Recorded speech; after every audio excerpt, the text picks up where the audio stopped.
Jednostavno, klimatske promjene su u toku, količina toplotne energije u atmosferi je sve veća usred tog globalnog zagrijevanja i što narod kaže zakuhalo se. Znači, sa vrlo neujednačenim periodima vrijeme sve više osciluje. Dakle, dinamika u atmosferi raste, procesi su sve intenzivniji i stalno u zadnjih 15-20 godina rekordi u pogledu suše, u pogledu poplava, u pogledu temperatura, dakle velike oscilacije, nažalost sa neujednačenim periodima, nekad je to 10 dana, nekad mjesec, nekad i više, tako da je to veoma teško za prognozu.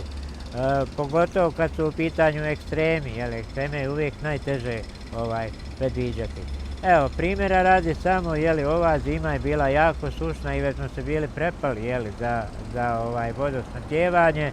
Međutim, evo, u kratkom roku to se nadoknađuje, tako da iza suše slijedi poplava, iza poplave opet suša. Navedimo samo recimo da 2012. godinu isto tako kao primjer, kada je zima bila veoma obilna, padavina, bile su velike količine snijega, koliko se sjećamo. Iza toga je uslijedilo proljeće koje je bilo manje više normalno, onda je u maju pala isto tako velika količina padavina, samo je bila malo bolje vremenski raspoređena, tako da nije bilo poplava kao sad, ali u svakom slučaju su bile velike količine, a onda iza toga je uslijedilo ljeto koje je bilo najsušnije u 120 godina otkad se mjeri u Bosni i Hercegovini.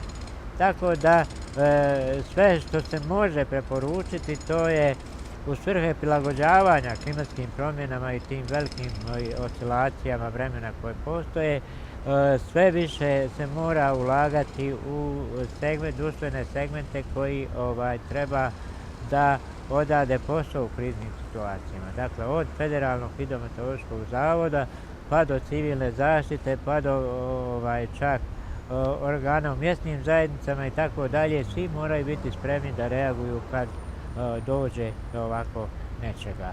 Evo, sad je situacija takva da je to upravo potrebno i ja se nadam da će biti efikasno i obavljeno, jer kažem, iza ovoga slijedi još dosta posla da se sve ovo sanira što je sada štete što je sada učinjeno.